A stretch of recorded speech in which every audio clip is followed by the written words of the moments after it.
Et j'ai mis 5 points. Repenser notre façon de vivre, la revisiter, comment ferions-nous? Envisager peut-être un changement d'une vision morale de la façon de vivre, ou peut-être pas uniquement celle-ci. Abandonner l'illusion de la maîtrise, changer de modèle économique, ça vient d'être évoqué. Voilà. Puis en fait, après, c'est comment fait-on pour vivre avec cette biodiversité. Là, j'ai eu l'occasion tout à l'heure de répondre aux questions d'enfants, d'élèves au collège André Malraux. Et c'était très émouvant, hein, c'était intéressant. Bon, il y en avait trop de questions. J'arrivais pas à répondre à tout. Mais c'était étonnant aussi de voir qu'ils s'attachaient à ça. Ils avaient été préparés, ça n'avait pas de doute par les enseignants, mais c'était quelque chose qui n'existait pas il y a encore 10 ans. On n'avait pas ce genre de rapport avec des petites classes en 6e. Donc il y a une vraie prise de conscience qui a complètement changé. Donc, vivre avec la biodiversité, comment faire? Je pense que dans les conditions de l'enseignement d'aujourd'hui, on n'y est pas encore, mais il semblerait qu'il y ait des gens qui aient pris cette conscience au niveau même des enseignants. Ce n'est pas forcément le programme qu'ils proposent, c'est souvent à la base, c'est les enseignants qui font accélérer les choses. Vivre avec une dynamique qui est aussi celle de c'est le deuxième point, celle de l'évolution, avec l'acceptation du changement climatique. On ne peut pas faire autrement, hein, parce que même si nous n'en sommes pas forcément complètement à 100% les responsables, mais nous l'avons certainement accéléré. Comme plein d'autres questions, et en particulier celle du brassage planétaire qui a toujours existé avant que nous soyons là. Comment fait-on pour accepter ça et vivre avec? Pourrait-on collaborer, troisièmement, avec le génie naturel si nous approchions cette question-là avec sérieux? Ce n'est pas du tout évident que nous puissions y arriver facilement, parce que pour l'instant, malgré les découvertes et l'approche que nous pourrions avoir avec les scientifiques qui en parlent, vous avez eu les bourguignons, vous voyez à peu près de quoi je veux parler, mais nous n'avons pas suffisamment de réponses pour pouvoir intervenir directement sur le jardin, comme on fait pour jardiner avec quelque chose qui s'appellerait le génie naturel, c'est-à-dire ce que les plantes et les animaux ont inventé avant même que nous soyons là depuis très longtemps. Enseigner tout ça, le faire passer à des gens qui sont jeunes, ça c'est le quatrième point, avec une réserve qui serait éventuellement ne rien faire. Je vous en ai parlé tout à l'heure aux enfants, parce que ne rien faire, c'est pas grave, c'est pas dangereux. Ne rien faire dans le métier que nous faisons, c'est utile à tous. Ça, je n'ai pas beaucoup de métiers comme ça, hein, je sais. Mais si on ne fait rien, on a un terrain, on fait une forêt. Pas tout de suite, hein, ça prend un certain temps. Puis ça fait de l'oxygène, et on le partage, et tout va bien. Puis je finirai sur une question un peu cruciale, qui est celle de l'eau à travers un emblème, qui est la tour à eau, mais c'est pour parler d'un problème plus général. Donc je montre des images pour illustrer tout ça. Et ensuite, c'est peut-être là qu'il y a le plus d'intérêt, c'est le moment où vous posez des questions. Insectes surtout. Il y a une espèce de névrose sur la question entomologique. Et j'ai répondu que je ne voyais pas où étaient les nuisibles vraiment. Au début, oui, parce que moi j'ai fait des études où on apprenait à tuer tout. Hein, j'ai fait comme on m'avait appris. J'ai fait ça pendant 4-5 ans. Après, je me suis posé des questions. Je me suis dit, mais c'est pas du tout ce que je veux. Moi, je voudrais bien, quand j'ai commencé à avoir mon propre terrain, je voudrais bien continuer à avoir volé des papillons, et je ne sais pas, passer des écureuils et tout ça. Et puis finalement, je me suis aperçu que c'était assez intéressant de ne pas décider qu'il y avait des nuisibles. Or, on a réétabli aujourd'hui des listes de nuisibles. Sans doute le savez-vous. Bon, peut-être qu'on n'est pas très copains avec les sangliers, oui, d'accord. Enfin, c'est vraiment... Bon. Alors, j'essaie, ça passe? Non, ça passe pas. Donc, changer la vision du monde, par nuisible ou pas, changer et abandonner plutôt l'illusion de la maîtrise. Ça, c'est une image d'un grand catalogue qui existe sur les affiches publicitaires faites pour la promotion des produits agricoles à l'époque, c'est les années 20 à peu près. Et il y en a énormément, c'est complètement fantastique à voir, c'est fou, quoi, on rigole beaucoup, sauf que c'est pas drôle du tout finalement, parce qu'ils ont fait beaucoup de dégâts avec tout ça. Et vous voyez, on obtient des légumes fantastiques, hein, grâce à tout ce qu'on met dedans. Donc, il y a cette... Et c'est vrai que ça a donné des résultats effectivement étonnants. Les rendements à tout niveau sur tout ce qu'on a cultivé et élevé ont été tout de suite très très spectaculaires, ce qui a convaincu les gens qui s'occupaient de ça, et ça continue aujourd'hui, que c'était la seule façon, c'était la meilleure et la seule. Sauf qu'on ne se rendait pas du tout compte à ce moment-là, on était en train de détruire tout l'écosystème en ne préservant qu'une espèce animale ou une espèce végétale et en tuant tout le reste. Ça fait déjà un moment qu'on sait que c'était une énorme bêtise, mais on n'a toujours pas commencé à procéder autrement, sauf ceux qui l'ont décidé. Il y en a ici parmi ça, j'en suis sûr, et qui sur des terrains peut-être plus modestes, de façon pas du tout industrielle, sont passés en bio évidemment, et peuvent vivre aussi bien de ça. On sait tout ça, même le modèle économique est possible avec ce genre de choses.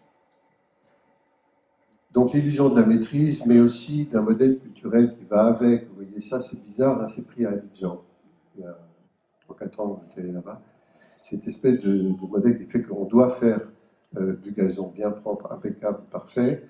J'avais à l'île Maurice, il y a maintenant une bonne dizaine d'années, fait une proposition sur la demande hein, du ministre de l'Agriculture de faire un golf dans l'île Auxerre, qui est dans le lagon. Je lui ai dit non, on ne va pas faire ça, on ne va pas faire du gazon, on va faire, si vous voulez faire un golf, on ne voit pas, je ne sais pas, c'est pas mon truc, mais bon, mais on ne mettra pas de l'herbe. Alors ça n'a pas marché du tout, pas du tout, parce que le modèle culturel pour pousser une balle comme ça, c'est du gazon. Et ça, c'était des Anglais. Ils ont du gazon, c'est pas un problème, ils ont le climat qui leur permet encore aujourd'hui, malgré le réchauffement, de faire ce genre de truc. Mais pas sur l'île Auxerre de l'île Maurice, pas au Maroc, machin. Et on continue de faire tout ça. Et on arrose, évidemment. Et là, vraiment, c'est des énormités, quoi. Bon.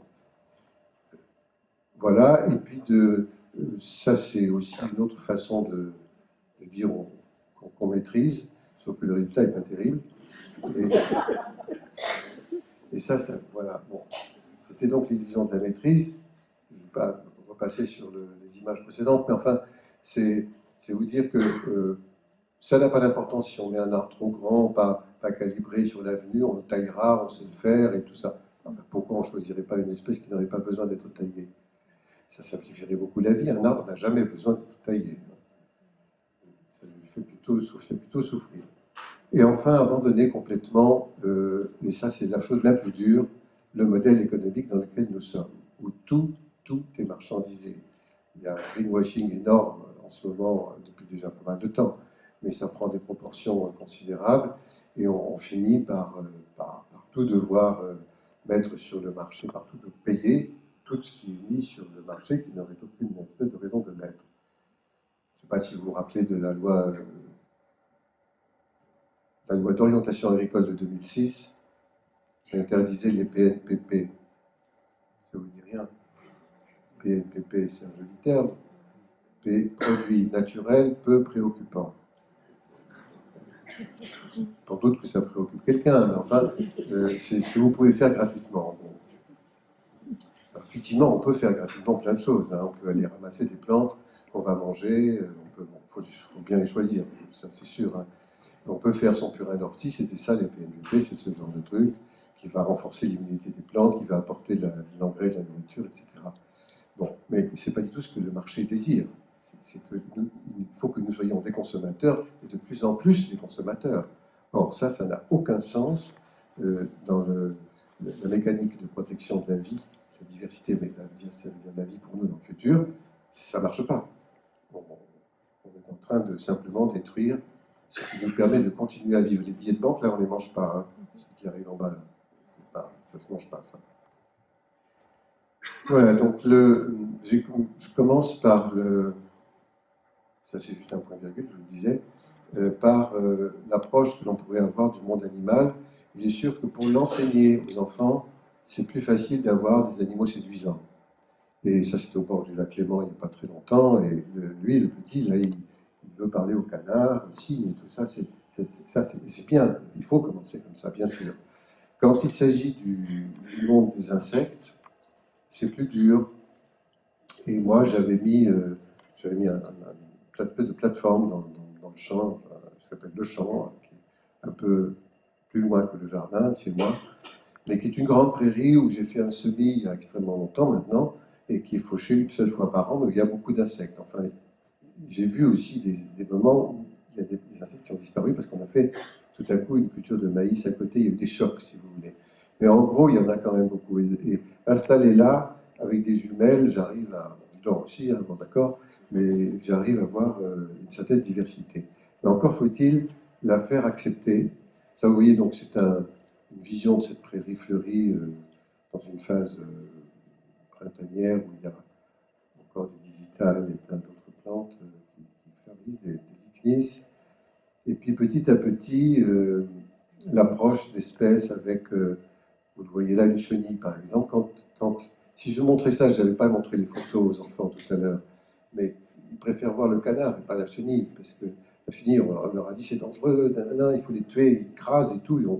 Ils m'ont posé des questions sur quelles sont celles où il faut mettre les pesticides, quoi. Ben non, on n'en met pas, c'est pas la peine, ça c'est la chenille du Cuculia verbaci, le papillon vit la nuit, je ne sais pas si vous avez remarqué, mais enfin il y a plus grand monde qui se colle au pare-brise quand vous roulez sur la nuit. Hein.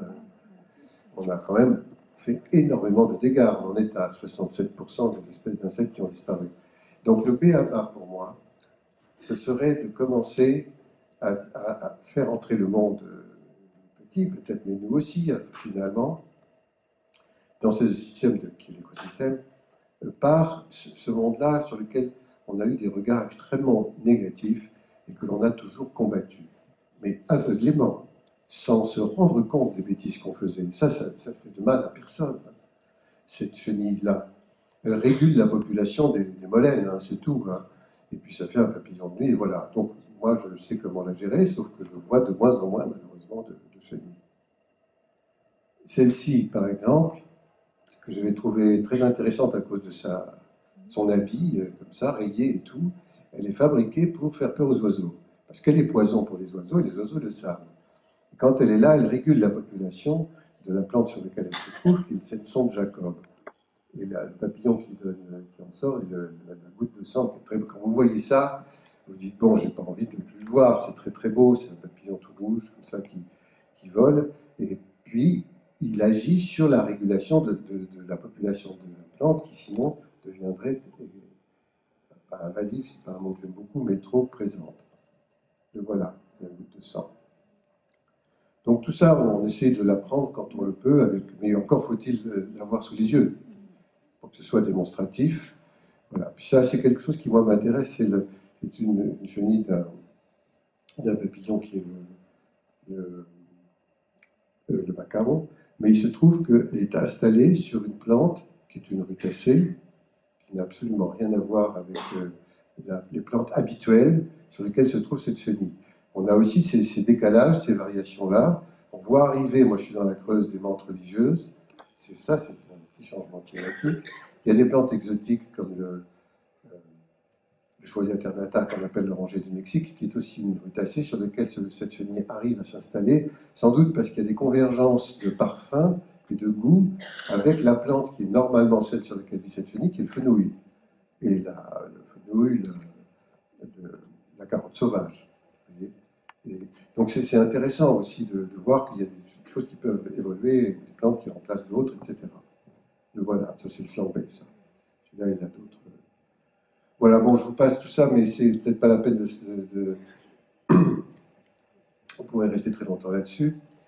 Pendant longtemps, j'ai essayé de dire, c'est difficile à dire, hein, mais non, mais regardez les yeux, parce que on tue les vipères.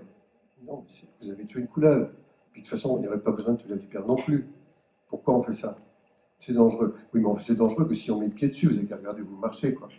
Et alors, le nombre de gens qui ne savent pas du tout ce que c'est qu'un serpent, comment ça fonctionne, qu'en fait c'est la vibration, ils n'entendent pas du tout quand vous parlez, ça ne les intéresse pas. Mais quand vous faites quelque chose qui fait vibrer, oui, ils savent que vous approchez. Et si vous voyez que la pupille est comme ça, eh ben ça, c'est vraiment une vipère, mais c'est très très rare. En fait, elles ont presque toutes disparu. Celle-ci s'appelle Edwarda, c'est une couleuvre. Et, oui, pardon. Et elle est assez gentille parce qu'elle régule les populations, vous savez, de Loire, dans le toit de la maison, qui font du bruit, qui font comme ça, le matin à 5 heures, c'est fatigant. Hein. Et puis les autres, les héros, Afflelou, je les appelle comme ça, Afflelou, Optique 2000, parce qu'ils ont des lunettes. Mais au bout d'un moment, elle a besoin de manger et tout. Donc tout ça, ce sont des équilibres. Mais encore faut-il accepter de vivre avec ces animaux-là. C'est pas toujours évident. Donc c'est cette cohabitation-là vers laquelle nous devrions essayer d'aller, dans la mesure où il reste encore des animaux. Alors après, on peut passer à d'autres. Là, j'étais toujours à l'île Maurice il y a plein longtemps, et pour le jardin de Pamplemousse, il y a une multiplication de la chauve-souris endémique, parce qu'il n'y a plus de cyclone, changement climatique, depuis plus de 5 ans, qui régulait ces cyclones, la population des chauves-souris. Elles sont frugivores, elles mangent des litchis, elles mangent des mangues, ça les agace, ils tirent dessus, ils n'ont pas le droit, elle est endémique. C'est compliqué, hein, et changement climatique. Alors là, voilà, joli, hein. Et on trouve des déchets de mangue, comme ça, elle arrive à se... Voilà. Sauf que, pour l'instant, elle ne sait pas quitter son île pour aller ailleurs, manger d'autres fruits, ailleurs que sur cette petite île Maurice. Et moi, je pense qu'elle va trouver un moyen de réguler sa population. Les animaux et les plantes arrivent à faire ça. Nous, on ne sait pas trop le faire, plutôt que de tirer dessus, quoi. Alors, ça fait des drôles de trucs, hein.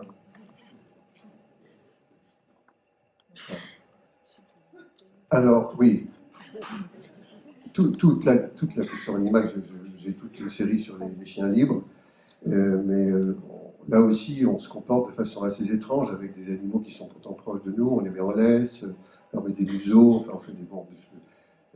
Lui, il ne sait pas trop ce qu'il doit faire, là, parce qu'il a une interdiction, il y a une autorisation en même temps. Enfin bon.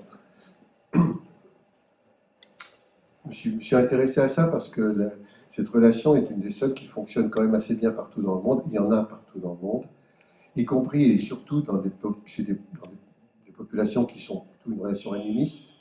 Et quand je suis allé faire un atelier avec des étudiants d'architecture à Ulaanbaatar, on est en Mongolie.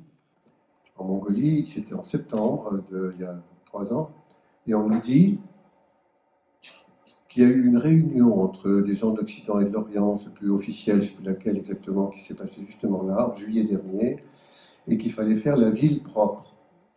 Alors la ville d'Ulaanbaatar, c'est ça aujourd'hui. Hein. Et autour de Gengis Khan, vous avez une place avec des fleurs et tout. Des tours qui ont été construites de l'époque soviétique, et puis les Chinois en rajoutent. Bon. Pour faire la ville propre, il faut passer ce qu'ils ont fait.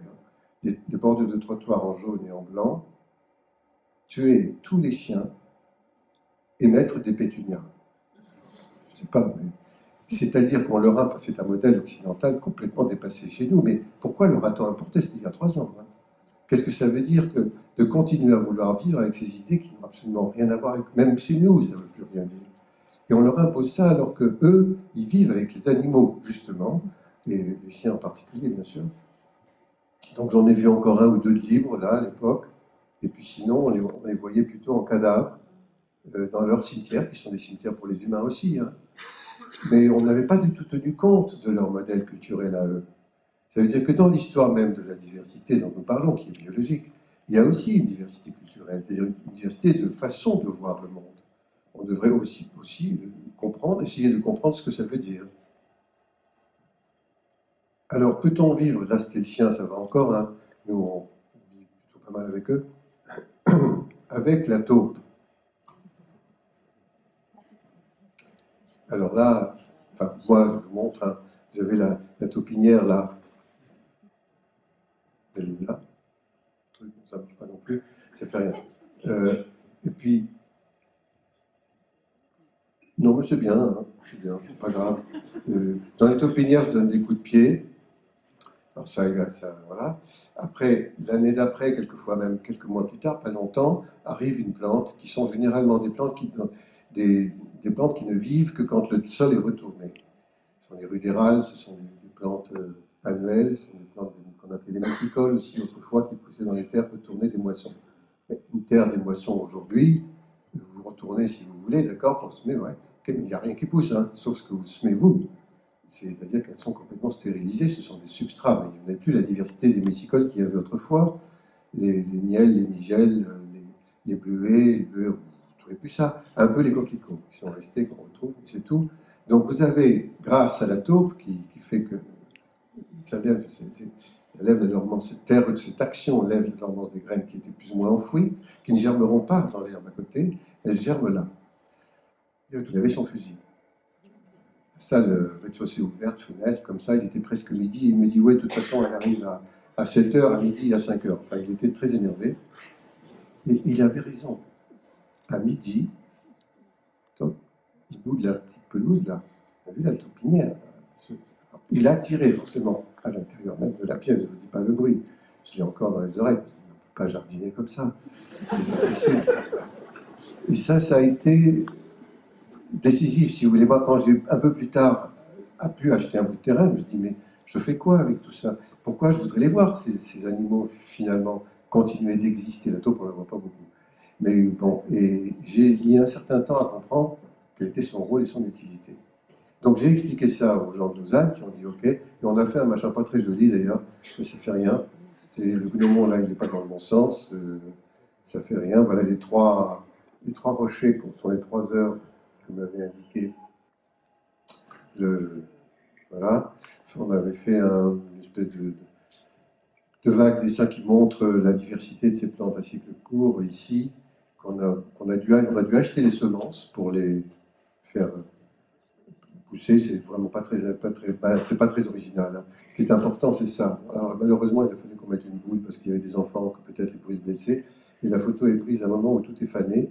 Donc, vous voyez rien. Je suis arrivé trop tard. Mais c'était pédagogique. Voilà. Donc ça, c'était le jardin de la taupe. Donc c'est comment on vit avec un environnement complexe, y compris celui que l'on a toujours combattu. Deuxièmement, comment vit-on avec le brassage planétaire, c'est-à-dire les rencontres, les mix, les hybridations, et tout a toujours voyagé, vous connaissez ça, hein, le pissenlit, la Samar. Il y avait un étudiant qui est paysagiste aujourd'hui, un très beau diplôme sur le vent. Il avait peint, je ne sais pas combien de centaines de Samar en rouge, c'est les graines des érables, il était monté à la Tour Eiffel, il les avait jetés.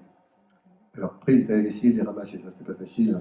Il n'en a pas trouvé beaucoup par rapport à celles qu'il avait envoyées, mais enfin c'était une très jolie idée, et c'est parce que ça fait ça, hein, c'est un hélicoptère, vous avez un coup de vent, ça remonte, hein, et ça peut aller très loin. Bref, tout ça voyage. Là, je vous montre la plus grosse graine du monde, celle qui circule sur toute la couronne tropicale, dont on ne connaît pas l'origine du cocotier, c'est la noix de coco, et bon, voilà, elle est portée par les grands courants lors des cyclones, et ça circule comme ça. Donc c'est une chose, c'est une mécanique qui a vraiment toujours existé, mais quand on est on est vraiment inquiet par la rapidité avec laquelle se transforment les choses aujourd'hui, on a raison. Mais cette question-là, qui est celle de l'arrivée d'une plante invasive sur laquelle invasive entre guillemets, ça ne veut rien dire, mais bon, sur laquelle on s'énerve en disant qu'il faut lutter contre, oui, c'est quelque chose qui peut créer un trouble, une perturbation pendant un certain temps, mais en fait, très rapidement, il y a un équilibre qui se fait dans la mesure où on n'a pas détruit l'écosystème lui-même, qui se fait donc avec les autres espèces qui sont indigènes. Là, c'est une photo en Nouvelle-Zélande où j'avais vu la capucine s'installer, qui elle est tropique et mexicaine. Aujourd'hui, ils habitent ensemble. Ça ne marche pas. Là, c'est une plante d'Afrique du Sud au Chili. C'est un Mesembryanthemum crystallinum, c'est une très jolie. Hein, on change les piles, d'accord. Et ça, on m'avait dit, ouais, c'est près de la Serena, c'est un très bel endroit dans une partie nord où il y a un climat méditerranéen du Chili central. Et on me dit, ouais, il faut l'arracher, il faut la lever. Je reviens 2 ans plus tard, il y avait un lotissement, en fait. Donc, de toute façon, ça avait disparu. Les terres, alors, vous ne le voyez pas bien parce que la photo n'est pas excellente et que vous avez là un dindon. Il est là, le dindon. Là. En fait, c'était un couple, puis c'est passé pendant Noël, et il y en a un qui a été mangé, je ne sais pas quoi c'est. Et ici, vous avez, mais on ne voit pas non plus très bien, le dodo.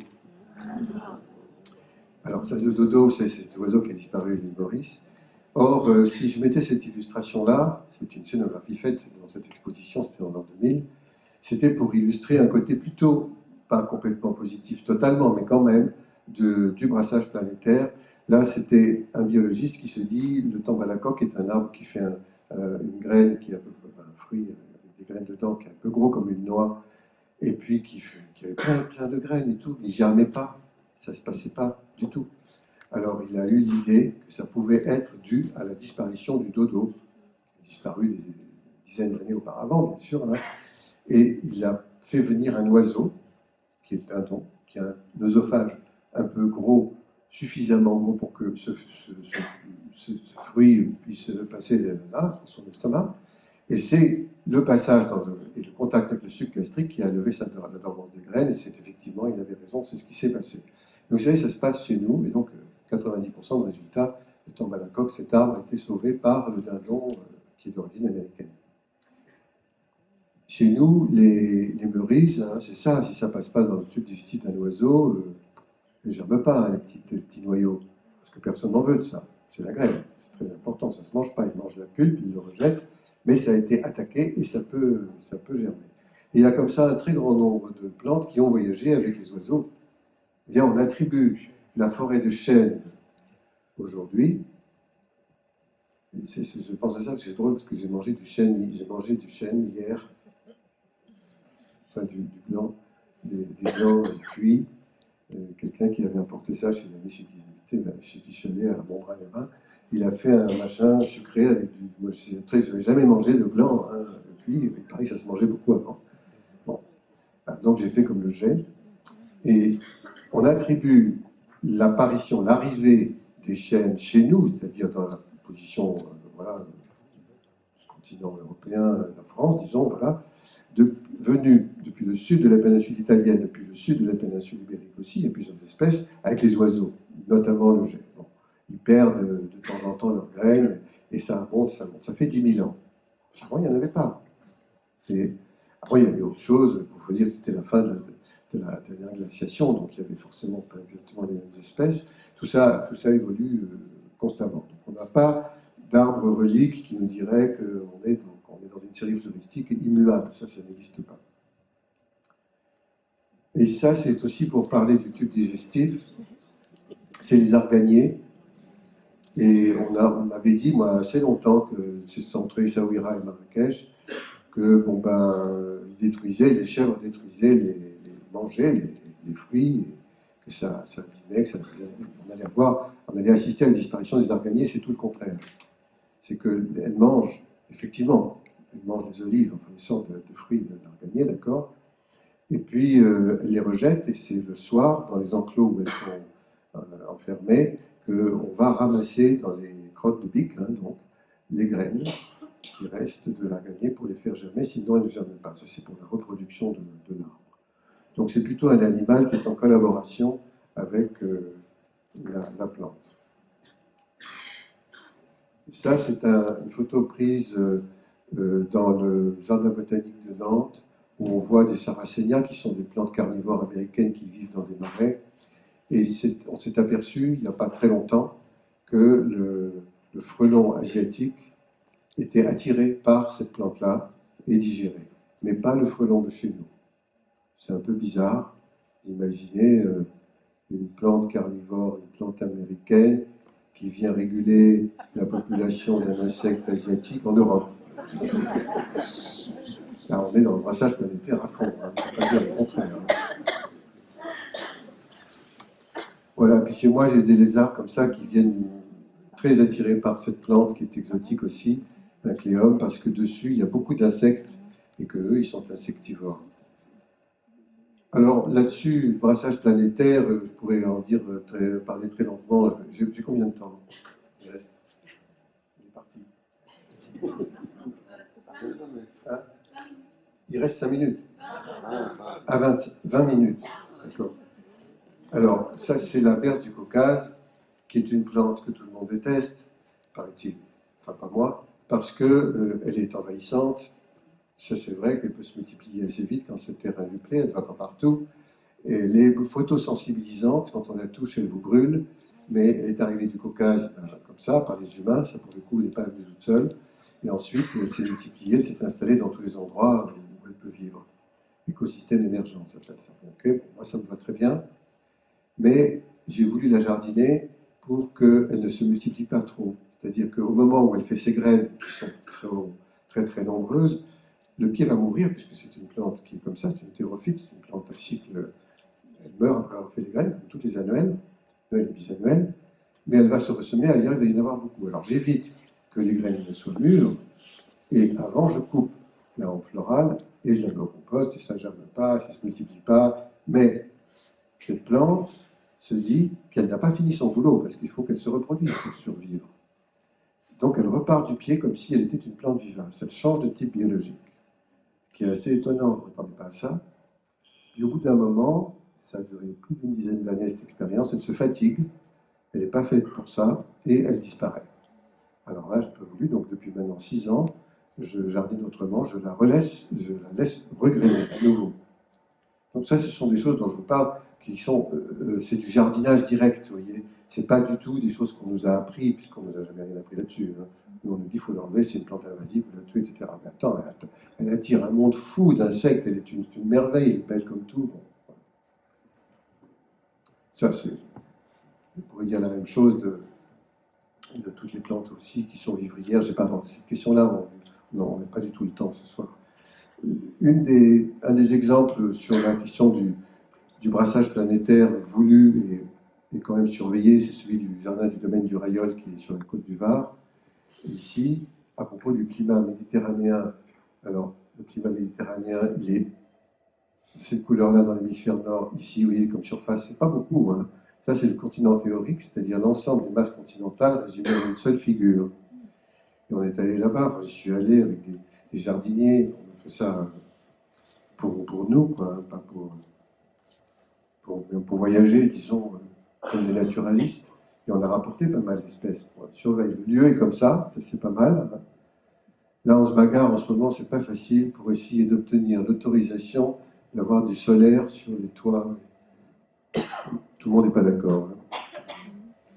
Le concept est le suivant.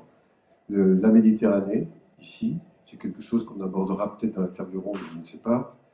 La Californie, le Chili central, l'Afrique du Sud, l'Australie du Sud-Ouest et une partie de la Chine éventuellement.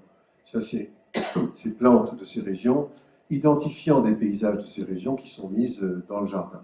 Donc je passe très rapidement. C'est installé de façon rien à voir avec la géographie, c'est par rapport aux expositions, donc aux petits biotopes, pour que ça puisse pousser. Autour d'un axe central où il y a disons, on appelle le couloir des cystes, où il y a cette plante-là, qui est plutôt emblématique de la flore locale. Et sinon, on a les Canaries avec le Dracena draco, les échiums qui sont typiques, si vous voulez, l'Australie avec les black boys qui sont complètement emblématiques. On ne les voit ailleurs, nulle part ailleurs que dans cette région. En Afrique du Sud, les bestiaux, on ne les voit que là, etc. Tout est comme ça. La partie mexicaine, enfin pour ceux qui sont allés, le Chili avec les Puyas, c'est pareil. La Nouvelle-Zélande avec ses prairies qui ressemblent à ce qu'on peut voir dans Desert Road. Et puis les grandes fougères les plus au sud de la planète, les Dixonia qui vivent alors qui sont là dans le petit vallon le plus ombré. Donc on montre cette diversité en disant il y a un point commun qui est le feu partout dans toutes ces régions-là. On est vraiment dans la vision du jardin planétaire, hein, là, mais en même temps que celui du brassage planétaire. Et c'est pour dire, ben voilà, le climat a conditionné ces flores de telle sorte qu'elles ont toujours été soumises, enfin toujours, elles ont régulièrement été soumises à des incendies en fin de saison, avant même que les humains soient sur la planète. Hein. Et à partir de ce moment-là, il y a eu sans doute des chocs darwiniens, des sélections, avec des plantes qui n'ont pas résisté, mais d'autres qui ont très bien résisté, qui se sont façonnées, se sont mis des dispositifs en place pour pouvoir revivre, soit en appelle les pyrophytes, c'est-à-dire plantes du feu, actives avec une levée de dormance des graines par des chocs thermiques, soit passives en supportant le feu, tout simplement, ou la fumée, puisqu'il y a aussi des levées de dormance par la fumée, c'est le cas des restionacées, donc il y a besoin de feu. Et ça, quand je suis arrivé, que je suis revenu, j'ai dit au domaine du radiol, bon ben voilà, on va dire que le feu est un outil du jardin planétaire, on m'a dit stop. Parce qu'on va nous prendre pour des pyromanes. Mais c'est pas ça l'idée. Hein. L'idée pour moi, c'est de comprendre comment les choses fonctionnent et comment nous pourrions fonctionner avec ça en corrélation et pas du tout en opposition systématique. Ça, c'est une photo prise en Australie. Ils allaient les enlever, hein, ces plantes-là, pour faire, je ne sais plus quoi, une route.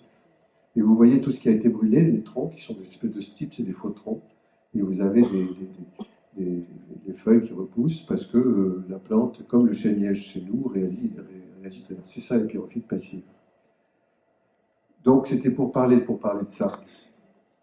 Alors j'ai 20 minutes. Je réfléchis. Oui, là on est dans un autre truc. C'est une autre façon de voir la question de la diversité. Je vous ai dit tout à l'heure, je l'ai évoqué très, très brièvement, culturelle aussi. Et le jardin du musée du Quai Branly est un exemple qui mélange un peu les deux, parce qu'il y a des plantes exotiques, mais il y a aussi une allusion qui est faite aux sociétés plutôt animistes dont les œuvres sont montrées dans le musée lui-même. J'ai fait le jardin pour ça. Un jardin qui en fait est plutôt un paysage non occidental. C'est-à-dire que vous savez, le paysage occidental, le jardin occidental, c'est généralement de l'herbe et des arbres dessus, quelques pétunias justement. C'est ce qu'on a vu à Ulaanbaatar. Vous voyez, c'est un truc comme ça. Bon, moi je ne le sais pas. Et ici, je vais parler d'autre chose. Et puis, je lis les ouvrages et je vois que systématiquement, la tortue revient dans toutes ces cultures, presque toutes, qui sont évoquées, avec Cosmophore portant le monde en Asie, majoritairement comme ça.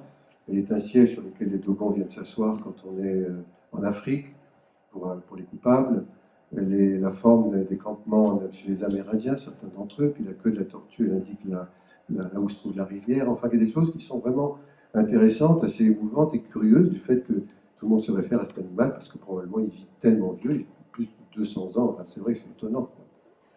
Donc la forme ovale est reprise partout, avec des cailloux qui sont des boulets de lave, ou avec des terrasses. Là, on ne la voit pas très bien, mais il y a un grand ovale ici. Là, on voit mieux.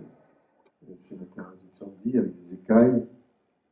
Comme ça, on renvoie à la tortue, ou bien une pergola qui est comme ça, comme une carapace.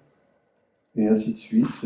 Cette plateforme a été maintenant recouverte par un bâtiment, aussi une forme ovale, qui est devenue comme une tortue, vraiment, presque. Et c'est pour les enfants, c'est pour faire des cours pour les enfants. Mais le paysage lui-même, il est plutôt une savane arborée, c'est-à-dire quelque chose qui est vraiment franchement pas occidental du tout, traditionnellement pour nous. Ça renvoie plutôt à des paysages qu'on pourrait rencontrer dans ces pays du monde, sauf que je ne pouvais pas mettre des plantes d'Afrique ou d'Amérique du Sud, ça n'aurait pas vécu à Paris, c'est le climat de Paris.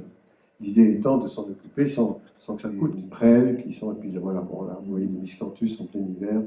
Et malheureusement, l'installation artistique de Yann Kersalé n'a pas pu être faite comme il le voulait au début, parce qu'il voulait que ce soit, on en avait parlé ensemble, des graminées lumineuses. On a interdit parce que c'est dangereux, que ça allait se casser, faire des blessés, je ne sais pas. Donc il a fait autre chose. Donc ça, ce sont des exemples qui associent ces deux notions-là de la diversité. Quant à la pédagogie, elle existe dans plusieurs endroits. Je n'arrête pas d'en faire un peu partout à droite, mais là, je vous montre à droite et à gauche, je vous montre le lycée Jules Rieffel, où il y a vraiment des enseignants qui ont pris ça à corps depuis 2004, et sur un terrain de 6 hectares, expliquent comment il faut procéder, et on commence toujours par un relevé, qu'il soit botanique, entomologique, ornithologique ou autre. Donc il y a des profs pour ça, on leur explique que la zygène ne vit pas sur la scabieuse, mais sur la filipendule, on leur dit tout ça. Ils fabriquent ensuite des objets, qui sont les dessinateurs et les fabricants, constructeurs éventuellement, puis c'est pas grave hein, si ça dure pas longtemps, puisque de toute façon, la promotion d'après reprend le travail en main. Mais ce qui est très touchant, c'est qu'ils sont tellement investis là-dedans, il n'y a pas d'argent, hein. Donc ils ne peuvent pas aller acheter un arbre et planter, il faudrait qu'ils travaillent avec leurs mains. Donc c'est vraiment eux qui font ça. Et quand ils quittent l'école, ils veulent savoir comment les promotions d'après ont travaillé, ils reviennent parfois, enfin jamais les étudiants font ça, d'habitude ils partent de l'école, ils ne reviennent plus, quoi. Là, ce n'est pas le cas. Voilà, ils ont fait revenir les tritons dans un petit rue où il y avait autrefois de l'huile de vidange. Ils travaillent dans la strate herbacée avec des dessins très variables et finalement ça leur donne la possibilité d'aller voir une plante ou d'aller valoriser. Ouais, toute la surface est traitée un peu de cette façon. Ils font des fenêtres temporaires, hein. Tout ça, ça ne dure pas forcément tout le temps. Ils vont même tracer des chemins dans les ronces. Moi, j'aurais pas osé, hein. Mais maintenant, on étudie avec eux l'effondrement du roncier, puisque les arbres au-dessus ont beaucoup poussé. Les ronces, c'est la friche armée. C'est ce qui permet aux jeunes arbres de pousser plus vite sans avoir la prédation des cerfs, des chevreuils, pour ceux qui ont ça chez eux, des lièvres aussi parfois. Ils ne se mettent pas là-dedans. Puis il y a d'autres endroits, ils ont fait des filtres comme ça. Ce sont des jeunes chênes qui poussent dans un terrain assez sec et après l'autre partie est tondue, est taillée de façon à faire un labyrinthe. Enfin, ils ont fait un jeu. Là, pour le coup, c'est celui qui reste le plus longtemps au même endroit avec la même forme parce qu'ils reviennent sur la taille et avec des hauteurs différentes. Ils s'amusent, quoi. Et sur un endroit comme celui-là, bon, qui aujourd'hui est menacé parce qu'il va peut-être y avoir un bâtiment, mais en tout cas, ils ont appelé ça le chaos.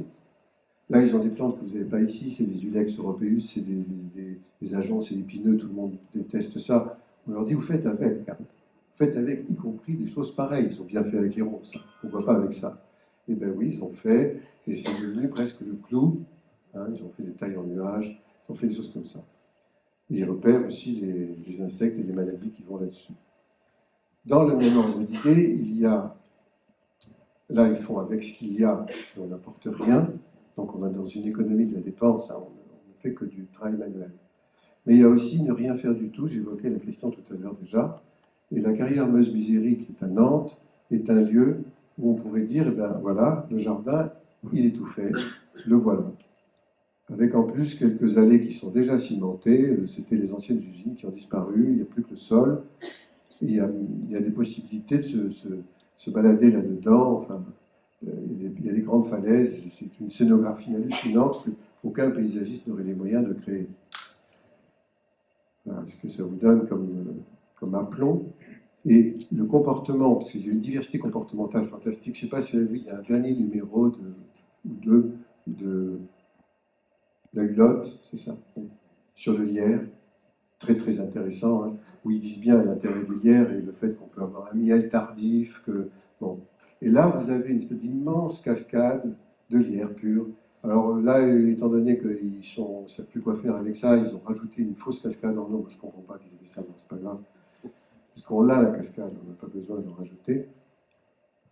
Et voilà, sauf que là, la question se pose, quand même. Il faut enlever ces bâtiments.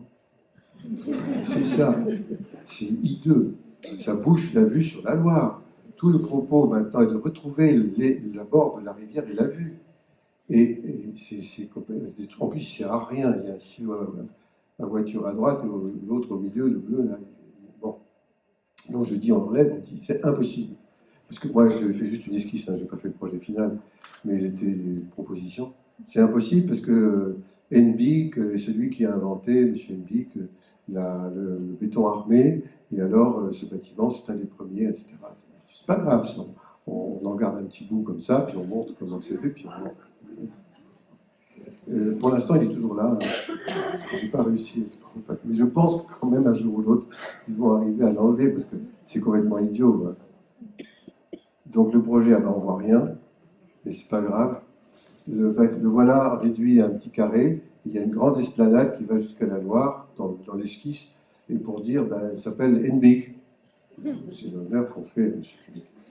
Là, pour l'instant, ils ont décidé de mettre l'arbre au héron, ici, mais finalement, le projet initial urbain était de mettre une barre de logement.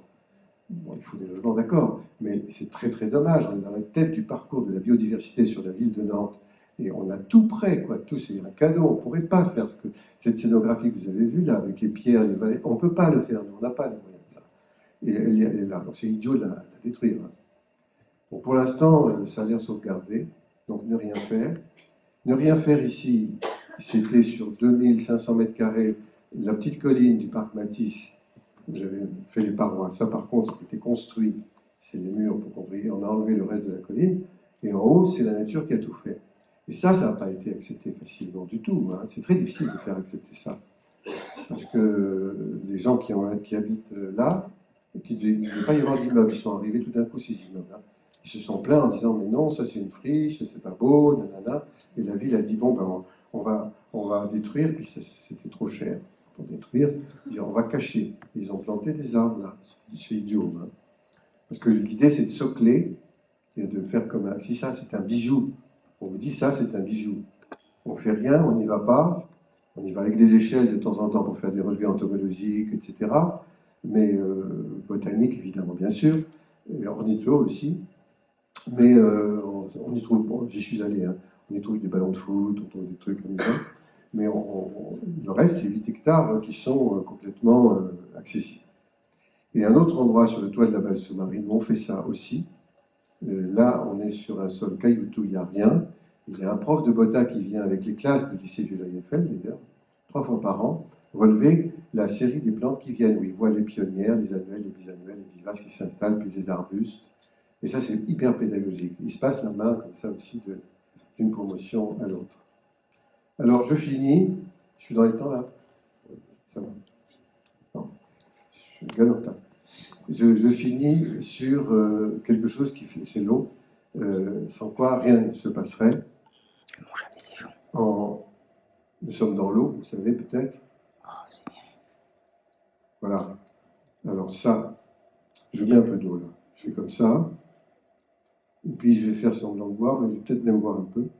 Un peu, hein. Bon.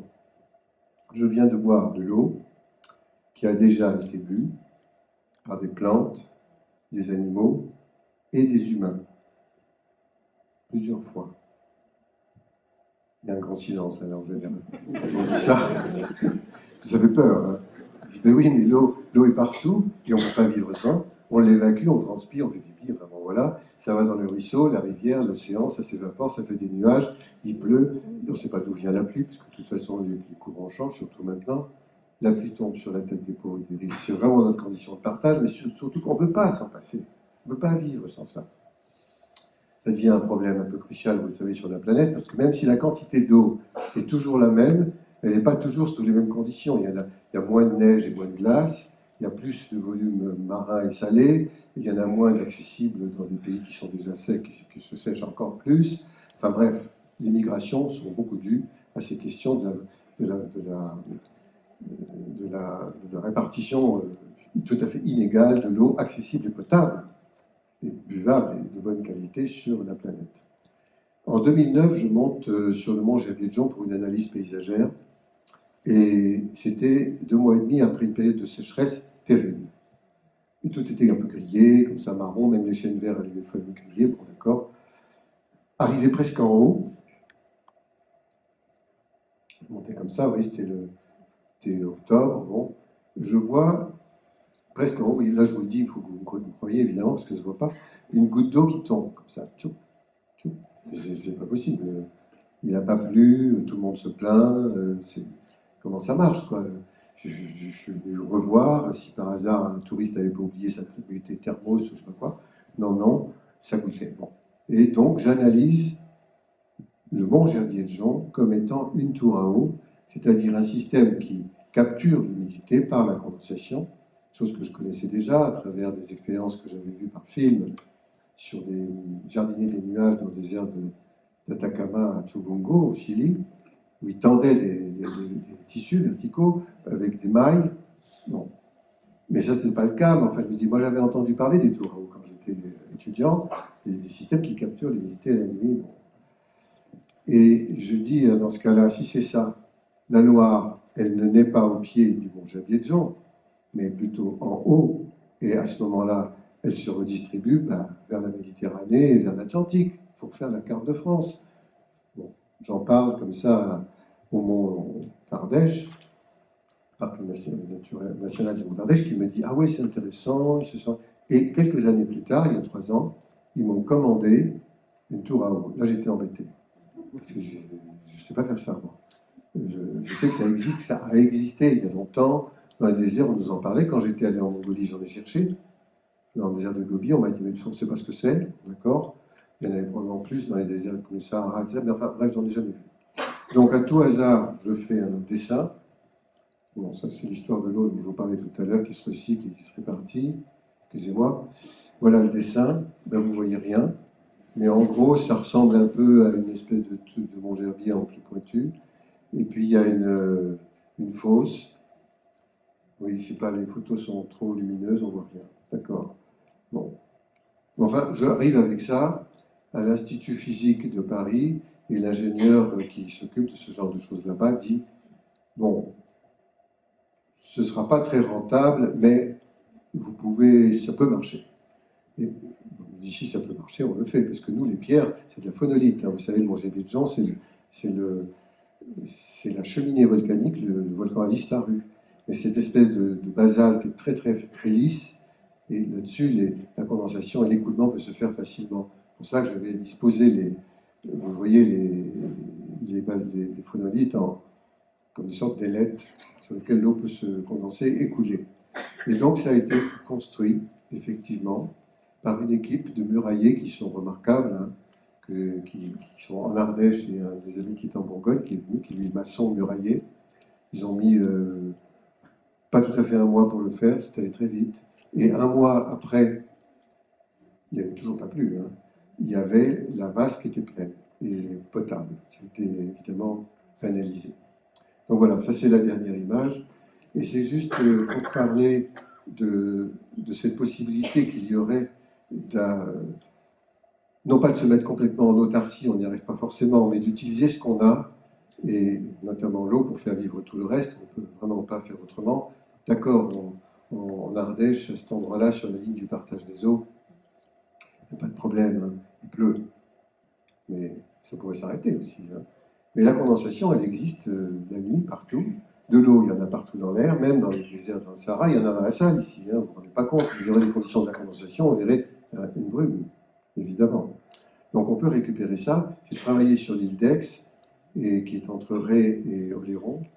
Là, j'ai fait aussi une expo cet été. Bon, j'ai été très surpris d'apprendre que l'île d'Aix, Aix veut dire eau. L'île d'Aix est une île où il y avait une petite source où les marins venaient chercher de l'eau. Eh bien non, c'est un tuyau aujourd'hui qui arrive depuis la Charente, qui est un des fleuves les plus pollués de France, et qui apporte de l'eau traitée, hyper traitée pour qu'elle soit vivable et utilisable. Et quelquefois, le machin est coupé, ils n'ont plus d'eau. Enfin quoi, il y a plein d'humidité dans l'air là-bas, on ne peut pas dire. Hein. Donc il faudrait trouver des moyens, surtout dans des endroits comme cela, pour se mettre en situation de récupération, d'utilisation de ce qu'on a comme un trésor, mais qu'on n'a pas bien compris parce qu'on est soumis à cette illusion de la maîtrise par la technologie. Donc cet exposé que je viens de vous faire, là, porte finalement plus sur l'illusion de la maîtrise que sur tout le reste, mais peut-être que si on se rapproche plus du vivant, on peut arriver à vivre avec cette diversité et pour continuer à ce que nous puissions vivre, et surtout nos enfants. Merci.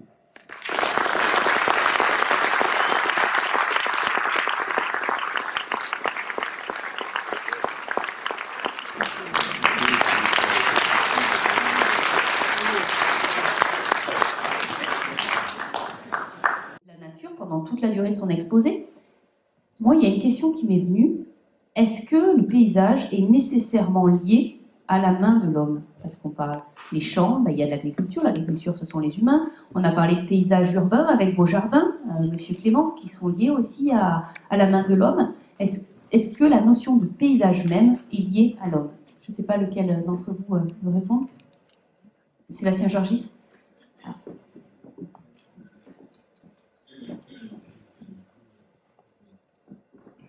Bien, merci, bonjour, merci pour cette question. Qui posait ici me touche d'autant plus que nous sommes au pied du Ventoux, je ne sais plus comment on est rentré. Par là-bas. Voilà. Le paysage, en fait, ça fait assez peu de temps qu'en Occident, on se permet de porter comme ça un regard sur le monde. C'est un mot récent. Le territoire est fait de main de l'homme. Le territoire, c'est une chose qu'on peut mesurer, qui a une gravité, l'eau qui, voilà, tu le disais, hein, la ligne de partage des eaux, etc. Le paysage est né très tard en Occident, à l'occasion, d'après les philosophes et les historiens du paysage, à l'occasion de l'ascension du Mont Ventoux par Pétrarque en 1338, je ne sais plus, 36, 38, en avril, ça peut se nommer, ma naissance, où il se permet, enfin c'est la fin du Moyen-Âge, et il est une créature parmi les créatures, et il se permet cette ascension, s'élever au-dessus du monde, donc sortir de la création, lui, créature, lui, seul, individu. Voilà, c'est une allégorie, je le lis 2 à 3 fois par an parce que c'est 30 pages. Il arrive là-haut, il a une émotion. Alors il devine l'Italie, chez lui, il a une émotion. Le mot n'existait pas. Dans son texte, le mot paysage n'existe pas. Et il sait que l'humain qui sort du monde, qui s'externalise du monde, qui le regarde et qui a une émotion, c'est-à-dire un jugement, c'est sacrilège. Il n'y a les papes à Avignon, il habite là parce qu'il y a les papes à Avignon. Et donc il ouvre Saint-Augustin, et Saint-Augustin lui passe un savon. Qui es-tu, toi, créature, parmi les créatures, à porter un jugement sur l'œuvre de Dieu? Alors, ça, pour répondre à votre question, le territoire est fait d'une main de l'homme. Mais le paysage, c'est un jugement que l'humain occidental, les Chinois avaient la notion de paysage au VIe siècle. Nous, c'est le XIVe. Le paysage, ça n'existe pas. C'est pas un objet. C'est cette relation de l'humanité, à un moment donné, avec la Terre, en l'occurrence. C'est le début de la modernité. C'est le début du moment que Gilles pointe bien, où on est supérieur au monde, et on en prend la direction, et on a inventé les sciences, développé les sciences, la maîtrise du monde, etc., jusqu'au XXe siècle, où on s'est rendu compte où ça nous menait. Voilà. Donc le paysage n'est pas fait de main de l'homme, le paysage c'est un regard de l'homme sur la nature ou le territoire, et ce regard, aujourd'hui, on en arrive au bout, parce qu'on est allé aux limites de ce que la Terre pouvait supporter, et donc on revient en arrière sur cette question de paysage aujourd'hui. C'est Aldo Leopold, un forestier à connaître, américain, 45, qui, dans son almanach du comté de Sable, dit « Il faudrait apprendre à penser comme une montagne ». Voilà. On n'a plus la maîtrise, Gilles. Gilles le dit très bien, il faut laisser faire. Voilà. Gilles Clément, vous êtes d'accord avec cette définition? Avec cette définition, oui. Le mot paysage n'existe pas partout aussi. Il est plutôt occidental, né comme ça. J'ai travaillé un peu en Indonésie, le mot n'existe pas. On dit point de vue, mais ils n'ont pas ce mot paysage. Mais moi, quand les étudiants me posent des questions là-dessus, que je dois leur donner la définition, je dis le paysage est ce qui se trouve sous l'étendue du regard. Pour les non-voyants, c'est ce qui se trouve sous l'étendue de tous les autres sens. Il s'agit donc même pour les voyants, c'est aussi les autres sens jouent, on entend l'ouïe, le chant des oiseaux, on peut toucher, etc. Mais on privilégie bien sûr le sens de la vue. Ça signifie donc qu'il s'agit de quelque chose de sensible, ce que vient de dire Sébastien tout à fait, et qui est personnel, dans le sens où la sensibilité de chacun est vraiment particulière. Je mets 30 étudiants devant le même paysage, je leur demande une restitution, j'ai 30 lectures. Voilà. Différentes. Et c'est quelque chose qui peut être marqué par la culture. Alors là, je prends l'exemple parfois du Papou et du Limougeot, voilà, ils sont tous les deux dans la Creuse, chez moi, là, puis il a plu, tout est vert comme tout. Il y en a un qui dit c'est vert, hein, et l'autre il dira c'est amer. Parce que dans sa culture à lui, cette question-là, de cette couleur-là, de l'herbe là, à ce moment-là, c'est plutôt en relation avec quelque chose qui est lié à la nourriture et à l'amertume. Bon. C'est un peu caricatural, mais c'est une chose possible. Mais c'est quand même, alors ça peut se partager, un élément culturel, mais c'est quand même très personnel, c'est quand même très lié à la sensibilité de chacun, donc voilà. C'est tout l'opposé avec le mot environnement, qui est un très vilain mot, hein, parce que ça veut dire on se met aux environs d'eux comme si on ne faisait pas partie de la nature, ok. Enfin, on l'utilise, et ça, c'est plutôt une lecture scientifique, pour le coup objectives et non subjectives, comme peut l'être le paysage, partagées dans le monde entier, puisqu'on a tout dans le monde entier les mêmes codes pour analyser le pH de l'eau, même mettre des noms aux plantes, puisqu'ils sont tous en latin. Hein. J'ai une monographie des érables chinois, je ne peux pas lire le chinois, hein, mais tout est en latin pour le nom des plantes. Donc vous voyez, si on peut opposer les deux, et un paysagiste ou un jardinier, mais bon, il travaille avec ces deux dimensions absolument. On ne peut pas les séparer. Et justement, Quentin Le Faucheux, pour vous, vu que j'ai compris que c'était subjectif complètement le paysage, qu'est-ce que c'est le paysage méditerranéen? Moi, j'avais envie de répondre à la question qui a été posée avant, parce que j'ai envie de donner mon angle donc, sur cette question. Je vous en prie. Moi, je suis fils de paysan. Et je trouve que dans ce mot paysan, il y a une relation au paysage qui est forte, parce que je crois que ce sont les premiers qui ont aménagé le paysage, quelquefois sans le savoir, sans avoir cette notion, cette conscience de l'aménagement. Et j'ai un père qui m'a beaucoup sensibilisé à cette question-là, qui m'a tout petit appris effectivement les taupes. Les taupes, c'est une bonne nouvelle, parce que ça veut dire qu'il y a des vers de terre. Et quand il y a des vers de terre, c'est une bonne nouvelle. Donc, et les taupes, ça brasse la terre, ça remonte la terre profonde, ça participe à ce mélange. Donc, ces racines paysannes, je crois qu'elles sont importantes. Je crois qu'il y a beaucoup d'agriculteurs dans la salle, en tout cas il y en a quelques-uns, ils sauront ce que je veux dire. Et il y a cette responsabilité du paysan dans l'aménagement de son paysage et ce rôle très important. Alors, avoir atterri dans les espaces verts, être jardinier aujourd'hui, à la tête d'une entreprise, c'est un drôle de... C'est une farce, c'est quelque chose, je n'y attendais pas, je ne savais pas que je serais un jour. Et avec cette question, je fais cette relation et je crois qu'elle est forte. Elle est forte parce que les paysans ont façonné très tôt le paysage. Et par rapport au paysage méditerranéen, peut-être Sébastien Georgis, vous êtes avignonné depuis toujours, vous aimez le territoire. Quelles sont les spécificités du paysage méditerranéen pour vous? Donc, j'ai compris que c'était vraiment personnel. Et c'est intéressant. Si le paysage est pris dans le sens de Pétrarque et qui est maintenant dans la loi française depuis 2016, la définition de la Convention européenne du paysage, c'est un patrimoine. Partie de territoire tel que perçu, ce que dit Gilles, par les populations, les au pluriel. Donc ça peut être considéré comme un patrimoine naturel et culturel, du coup. C'est un patrimoine culturel, c'est-à-dire que la base, le socle, le pays des paysans est de matière qui répond à la géographie, qui répond au climat, qui répond aux cultures, qui répond à l'économie, à la mécanisation, au besoin de manger, bien entendu, à de se reproduire. Ça, c'est le socle de... et dans chaque lieu, chaque culture va fabriquer ce socle différemment, donc ce territoire, il va prendre des formes différentes. Dans le monde différent, dans le monde méditerranéen, il prend des formes très particulières. J'y reviendrai 2 secondes. C'est cette relation à ce socle qu'on appelle paysage. C'est pas le socle lui-même, hein, c'est important. Mais quand on introduit par le mot paysage, ça veut dire qu'on introduit par la culture, et non plus par la géographie, l'économie, les techniques agricoles. Et l'introduire par la culture, ça veut dire que chaque communauté, à chaque endroit, et on l'a bien vu avec les tours à eau,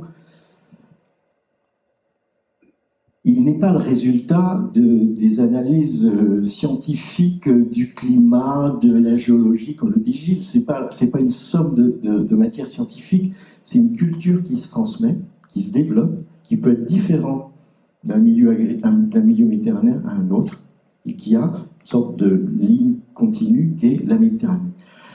Quand on voit, par exemple, pour caricaturer, l'art des jardins dits anglais et le jardin dit français, le jardin italien, quand on voit la façon dont on est conduit l'agriculture dans l'Atlas au Maroc, on comprend que, par exemple, les expressions artistiques, le jardin qui serait une expression artistique dans les 2 cultures ne peuvent pas être la même morphologiquement.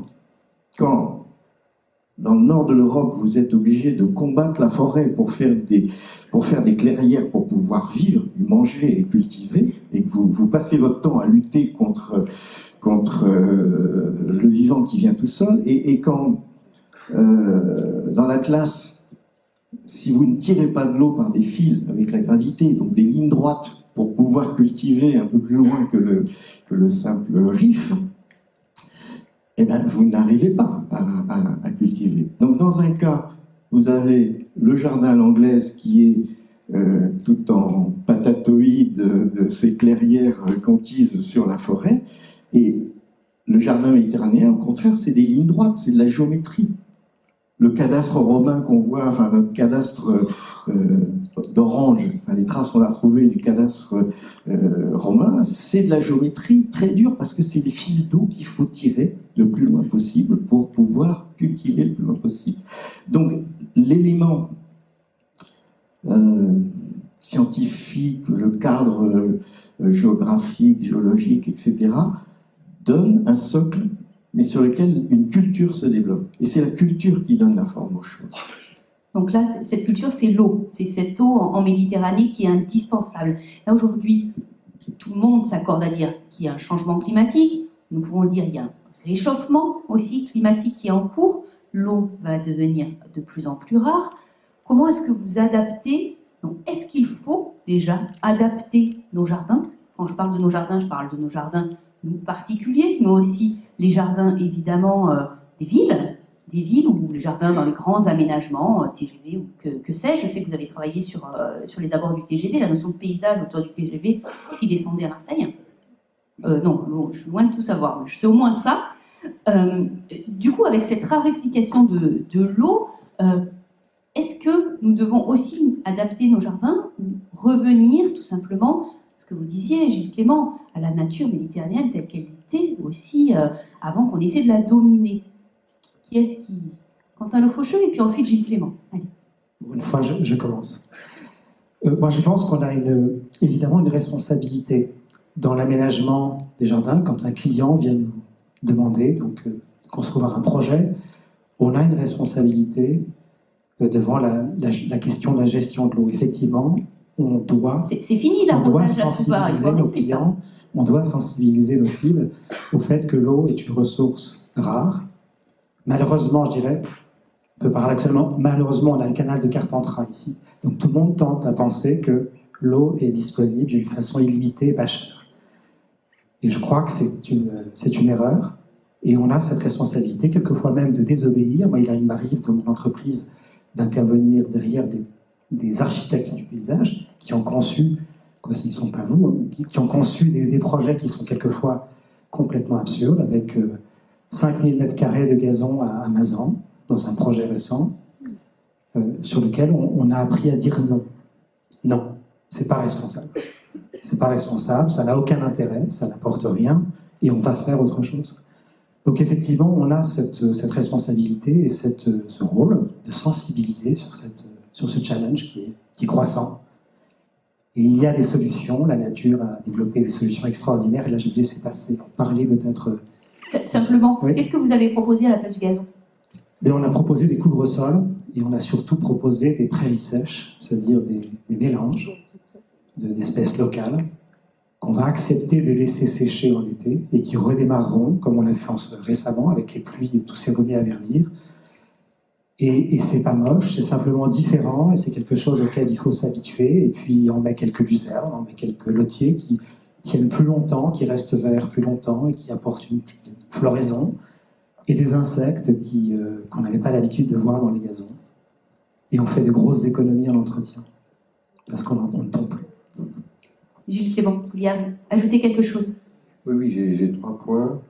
Alors, un qui porte sur la question du paysan. Quand j'ai eu un prix du paysage en 98, c'était Dominique Voynet qui était à ce moment-là la responsabilité du ministère de l'écologie, ça existait comme ça. Et elle a voulu relancer le prix du paysage, bon, d'accord. Hein, et je lui avais dit, j'avais une taupe sur l'épaule, une taupe déjà, en peluche. Et je lui avais dit, mais voilà, nous, paysagistes, on fait de la réparation, on fait des bricoles, des petits machins, des jardins, des trucs, mais les vrais paysagistes, c'est ceux qui ont une incidence sur le territoire à une échelle telle que ça peut le transformer. Et je ne vois pas qui d'autre que les paysans sont les vrais paysagistes.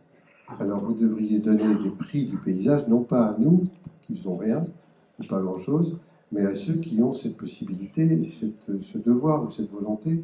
Et bon, en disant, il y a les bons et les mauvais. Bon, ça n'y avait pas trop plu, parce qu'elle avait eu des problèmes avec les gens du monde agricole à l'époque. Mais on pourrait relancer ça, en disant, mais alors, si on donnait un bon prix du paysage, qui ne serait pas celui de la bonne exploitation agricole avec le rendement maximum dans le modèle économique du désastre, mais qui serait au contraire quelque chose d'autre, et qui en plus deviendrait harmonieux, pour dire, tiens, ça c'est intéressant, je suis allé à Maramoun, dans la région de Roumanie, où il y a des choses admirables, enfin on va pas. Alors sur le climat méditerranéen, la sécheresse, le manque de l'eau, là, on pourrait, nous, ça nous incite à voir les choses un tout petit peu, parce que ça remonte aussi, même dans des régions qui ne sont pas de climat actuellement méditerranéen, on voit bien qu'il faut qu'on change de série floristique. Donc il y a trois manières de voir. Il y a les plantes, on comprend qu'elles ne peuvent plus résister, sauf avec une assistance, mais on ne peut plus les assister, parce qu'il n'y a plus l'eau pour ça, donc tant pis, elles vont remonter vers le nord ou ailleurs et on ne les a plus. Celles qui, au contraire, se transforment, c'est-à-dire qui se sclérifient, qui ont des vapeurs moins qui s'adaptent, en quelque sorte. Voilà, c'est ça. Et puis celles que l'on pourrait apporter par avance pour qu'elles acceptent le changement qui va venir et qui est déjà là un petit peu, mais qui peut s'accélérer. Et là, on vient dans des endroits qui sont tempérés à mettre des plantes de climat beaucoup plus sec et méditerranéen. Maintenant, il reste la névrose du modèle culturel. C'est ce que j'allais vous demander, l'acceptation sociale. Mais voilà, on parlait des prairies, enfin, le gazon, c'est quelque chose voilà. Alors, il faut arrêter avec ce gazon. Ah, mais il faut arrêter, mais je vais vous dire, alors ça, il faut arrêter, mais on fait du gazon synthétique. Bah, c'est beaucoup mieux, fabuleux, du plastique. C'est absolument parfait, sauf qu'il faut l'arroser. Le plastique aussi? Ah ben évidemment. Si vous ne l'arrosez pas, parce que pour le sport, vous vous brûlez, c'est très dangereux. Donc il faut l'arroser surtout pour ça, et aussi parce que ça capture à peu près toutes les impuretés, tout ce qui est, et ça vous donne des maladies. Il faut le laver. Il faut le laver avec beaucoup d'eau.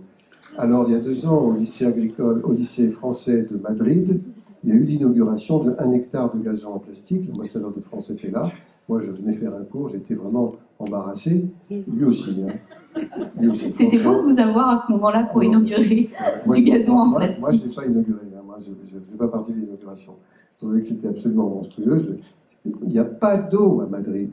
Ils ont du mal pour faire vivre la population là. Ils la cherchent depuis, je ne sais pas, ils la font venir de très, très, très, très loin. C'est un des endroits les plus secs de l'Espagne. Il y en a d'autres, mais bon, c'est compliqué, quoi. Ils font ça. Mais c'est absurde. Ça n'a pas de nom. Maintenant, j'en viens au statut du paysagiste. Pourquoi on a toutes ces conneries là? Excusez-moi. Il est copié, ce statut, le contrat, sur celui de l'architecte, qui est payé au pourcentage du montant des travaux. Mais si vous le faites avec une série floristique adaptée, les plantes, ça ne vaut rien. Donc il faut faire des terrasses, il faut faire des gazons qu'on arrose, il faut faire de l'arrosage automatique, il faut faire de l'éclairage il faut faire toutes sortes de trucs qui rapportent. Sinon, on ne peut pas vivre. Une agence, elle crève. Hein. Il faut changer de statut complètement. Il faut dire non. Il faut qu'on soit payé à la conception, si possible, le plus intelligent qu'on le peut, avec une meilleure compréhension de ce vivant, en anticipant éventuellement sur le futur, et qu'on soit payé sur 5 ans, 10 ans de suivi. Ou sur les économies réalisées, en eau, justement, ou en biodiversité, et autres. Donc il faut qu'on abandonne complètement notre... Tu vois ce que je veux dire? Sébastien Georgis, un mot là-dessus? Je suis complètement d'accord. Parce que ça, je crois que c'est une information, je ne suis pas sûre que... Moi, en tout cas, je ne la connaissais pas. Voilà, pour le coup, je ne savais pas que vous étiez payé au montant des travaux, du projet. J'en témoigne, c'est très difficile à faire passer, mais j'en dirai 2 mots. Alors, en Italie, les grands prix du paysage sont donnés à des agriculteurs qui remontent au grand prix européen, etc. Hein, voilà. Avec 600 000... ça passe, et je vous propose que nous soyons rémunérés sur la part de l'économie qu'on va vous faire faire. J'ai jamais réussi à convaincre un maître d'ouvrage. J'ai gagné un concours une fois, comme ça, un village de la Drôme, où j'ai montré quelques photos pendant l'oral, et j'ai dit au jury et au maire, il faut surtout ne rien faire. C'était un village, je voulais refaire ses rues, la place de l'église, c'était magnifique, c'était un vieil enrobé usé, voilà, c'était rural, c'était trop moi, c'était de là, c'était simple, c'était frugal, comme on dit de nos jours, etc. Et monsieur le maire, il faut ne rien faire. Parce que quoi qu'on fasse, on va, ce que tu disais, quoi qu'on fasse, on va abîmer tout ça. C'est votre village. J'ai gagné, donc j'ai pas eu le projet, puisque le projet consistait à ne rien faire, et la mairie n'a rien fait. Voilà, j'étais très content, zéro, hein, j'ai gagné zéro, bien entendu. Je reviens à l'eau 2 minutes, parce que, bon, pour ceux qui le savent, il y a très longtemps, j'ai travaillé sur les paysages de terrasses. Et les terrasses, la pierre sèche, c'est d'abord un système hydraulique. Votre grand-père connaissait ça. Nous sommes en climat méditerranéen, entre le trop d'eau à certains moments, la violence des phénomènes qui risquent de s'accentuer, voilà, qui plus est avec les années. Et puis ces périodes de sécheresse très très longues. Et donc par rapport à ça, eh ben, il y a peut-être une nouvelle gestion de ce cycle. Il n'y en a pas moins. Voilà, elle revient tout le temps. Mais elle revient différemment, dans des phénomènes qui s'amplifient peut-être à certains endroits, et pas à d'autres, etc. Il y a un énorme travail à faire sur le fait qu'il faut désimperméabiliser les sols, parce que le sol, et Gilles a beaucoup travaillé là-dessus, c'est la plus grande partie du vivant de la planète, hein. C'est quelques dizaines de centimètres de sol qui a le plus de vivant. Les Bourguignons nous en ont beaucoup parlé l'an passé. Et donc il faut que l'eau pénètre pour qu'elle reste là, pour que le cycle vivant fonctionne, pour que les arbres poussent bien, etc. Et puis peut-être qu'on ait un processus de stockage, même si c'est pas très bien vu aujourd'hui. Hein, voilà, mais les mines qu'il y a, ce qu'on appelle les mines dans l'Uberon ou ailleurs, il y en a toutes, surtout le pourtour méditerranéen, on va chercher la condensation de l'air chaud qui, en allant dans la mine, se condense et l'eau descend et vient remplir des citernes. Ce système de citernes et d'imperméabilisation des sols qu'on doit faire dans toutes les villes. Il faut arrêter de l'enrober bien étanche, des pavés posés au ciment bien étanche, etc. Ça fait propre. Voilà, on retrouve la propreté. On est méditerranéen, donc la propreté, on a un rapport à la propreté qui est le nôtre et auquel on tient. Et effectivement, ça veut dire qu'il faut que le vivant soit là, que l'herbe. C'est très difficile. Hein, vous disiez que je suis adjoint au maire Avignon. Poser des revêtements au sable pour que ça pénètre, c'est terriblement difficile à faire rentrer dans la culture des services où on a appris des techniques, etc. Parce que ça va être sale, on ne sait pas comment l'entretenir. L'herbe, comment on va faire avec l'herbe, elle est là, voilà, tu le disais, l'herbe, elle a une valeur. Voilà. C'est très compliqué comme exercice, mais ça veut dire aussi un changement culturel là, sur la gestion de l'eau. Bien sûr, mais justement, Quentin Le Faucheux, on en a parlé en préparant cette soirée. Vous disiez, l'herbe revient, on va remettre du sable et l'herbe va revenir. Est-ce à dire qu'il faut accepter aussi que la nature revienne en ville? Vous en avez parlé, Gilles Clément, sur la photo de l'Anbator, c'est absolument incroyable. La nature a littéralement disparu. Aujourd'hui, il faut qu'elle revienne parce qu'il y a aussi des conséquences sur la qualité de l'air, sur les températures, avec le confort d'été, les îlots chaleur. Vous savez, c'est le fait de planter des arbres en ville. Ça permet de mieux réguler la température et d'avoir cet esprit de fraîcheur l'été qui est absolument indispensable. C'est plus complexe que ça? Oui. Eh ben c'est bien, on va pouvoir en parler. Super. Donc, dites-moi, la nature, on la fait revenir? Oui, il faut la faire revenir partout, parce qu'elle reconnecte les citoyens à la nature quand elle est présente. On parle d'externalité positive, on dit effectivement que les citoyens en présence ou à proximité d'un jardin se portent mieux que les gens qui sont isolés, qui sont loin d'un jardin dans les villes. On en prend de plus en plus conscience, je crois que les politiques au sens noble du terme s'en prennent conscience, et ça fait de plus en plus partie de leur projet, en tout cas je l'espère, je le souhaite profondément. Pour revenir sur la présence de ces herbes, il faut savoir que la raison première pour laquelle on les retrouve dans les villes, c'est parce qu'il y a le zéro phyto qui est passé par là. Et qu'on s'est aperçu que ça coûtait très très très très cher d'enlever ces herbes manuellement, et que le glyphosate, c'était super Donc économique. les pesticides sont interdits Oui. par les collectivités, maintenant Dans les même villes. certains pour les particuliers depuis quelques mois. Depuis 2017, donc effectivement, c'est quelque chose qui a changé les choses. Donc, les services publics, les services techniques des villes s'en sont rendus compte. Et je crois qu'il faut aller beaucoup plus loin que ça. Il faut effectivement faire changer cette notion de mauvaise herbe. On en revient au nuisible, de renard qui regardait la ville. Première image, très bonne. Et donc, éduquer très tôt, faire comprendre aux jeunes, aux enfants, aux citoyens que la présence de ces herbes n'est pas synonyme d'abandon et de négligence. Je crois que c'est ça, il y a un gros travail à faire. Et je suis d'accord avec vous, mais sincèrement, là, aujourd'hui, on est tous d'accord, la nature, il faut qu'elle revienne, on a tous envie de voir des plantes. Vous avez parlé des services techniques. Bon, il faut peut-être aussi, oui, le citoyen, il faut le sensibiliser, il faut faire de la pédagogie, nous sommes tous d'accord, mais il y a un moment, il faut aussi aller dans le cœur du sujet et voir au niveau des politiques et des services publics et des services techniques des villes. Gilles Clément, vous travaillez avec eux, vous faites des formations, est-ce que vous êtes sollicité très concrètement? Parce que le citoyen, oui, là aujourd'hui, on commence à le savoir. Maintenant, il faut que ça bouge, quoi. Et pour aller dans la suite de ce qui vient d'être dit, quand la ville de Grenoble, après quelques années d'abandon des herbicides, pesticides et autres, s'est trouvée avec des herbes qui poussent partout, bon, les habitants se sont plaints. Et à ce moment-là, je vais travailler pendant une année sur la ville avec eux. Ils m'avaient dit qu'est-ce qu'on pourrait faire, et je leur avais proposé quelque chose qui est une école de la reconnaissance de la diversité en ville. C'est-à-dire que, de façon un peu libre, en fin de week-end, les gens pourraient venir comme ils le veulent, hein, pour comprendre qu'est-ce que c'est, pourquoi ça sert. Il y a des conférences qui peuvent être faites pour ça, mais surtout des visites de terrain et même des pratiques. Ils avaient dit oui, on va le faire, ils ne l'ont pas fait. Parce qu'en réalité, les jardiniers de la ville de Grenoble avaient réussi à discuter avec les habitants, qui connaissaient bien les plantes, hein, en leur expliquant comment ça s'appelle, à quoi ça sert. Ah bon, elle a un nom déjà, c'est pas mal, cette plante, etc. Et finalement, ça s'est calmé, il ne s'est plus rien passé. Là-dessus, j'en ai parlé de cette aventure-là à quelqu'un qui dirigeait à l'époque la communauté d'agglomération des lacs de l'Essonne près de Viry-Châtillon et qui a dit « Moi, je fais l'école ». Il a baptisé ça « École du jardin planétaire ». Il exagérait un peu. Mais enfin, il y avait comme une référence. Hein. Oui, mais enfin, elle s'est faite.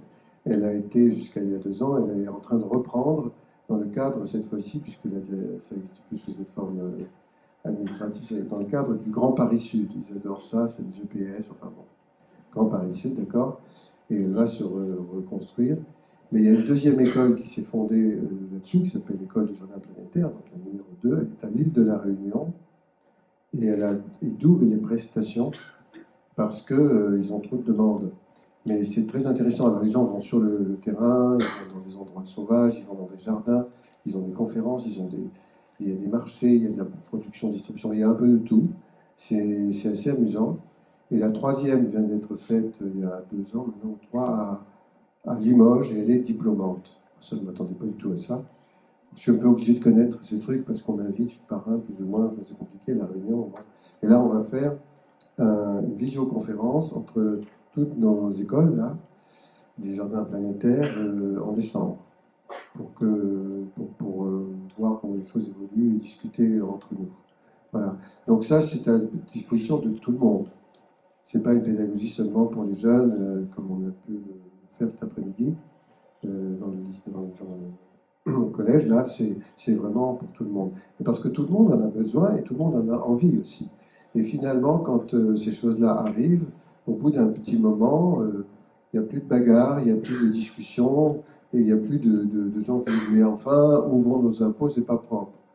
Et ça ne se finit pas comme ça. Vous voyez, ça va dire « Ah bon », mais ils sont même capables de prendre l'argument et de le donner à leurs voisins en disant « Non, non, voilà ». Ça évolue un peu. Tant mieux. Sébastien Georgi, s'il vous plaît. Il est malheureux. Il a moins de 3 mètres carrés d'espace vert par habitant, ils en ont 100.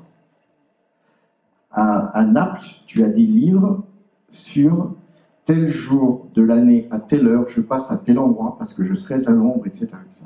Il faut voir que la culture, c'est hyper important. Il ne faut pas tout aborder par la technique et le verre qui résoudrait tout, l'îlot de chaleur urbain, on en a parlé tout à l'heure pour les arbres. Il faut faire très attention.